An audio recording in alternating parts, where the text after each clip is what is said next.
ধর্মনগর বিধানসভার অধীন ভাগ্যপুর পঞ্চায়েত অফিস সংলগ্ন মাঠে আজ বেলা 11টা নাগাদ ভাগ্যপুর জগন্নাথ আশ্রমের উদ্যোগে পৌষ মেলা পরিচালন কমিটি আয়োজিত দুদিনব্যাপী পৌষ মেলার শুভ উদ্বোধন হয়। প্রদীপ জ্বালিয়ে পৌষ মেলার শুভ উদ্বোধন করেন ধর্মনগর বিধানসভা কেন্দ্রের বিধায়ক তথা রাজ্য বিধানসভার অধ্যক্ষ বিশ্ববন্ধু সেন।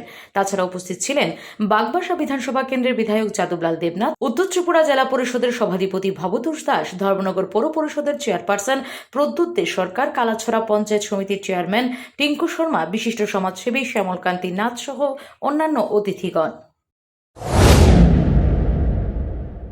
দীর্ঘ শতবর্ষ প্রাচীন আমাদের এখানে একটি জগন্নাথ আশ্রম আছে। এই আশ্রমে পূর্বেও মেলা হতো, কিন্তু খুব ছোট আকারে। আমরা ছোটবেলা থেকে অনেক চেষ্টা করেছি, কিন্তু এই মেলাকে আমরা কোনো বড় আকারে রূপ দিতে পারিনি।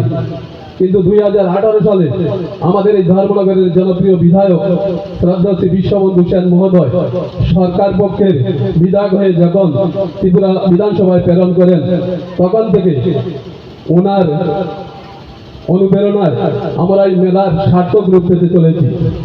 ওনাকে আমাদের গ্রাম পঞ্চায়েতের এই ধর্মপ্রাণ মানুষের পক্ষ থেকে আবেদন জানানোর সাথে সাথে উনি bureau report, S Bharat live 24 hours.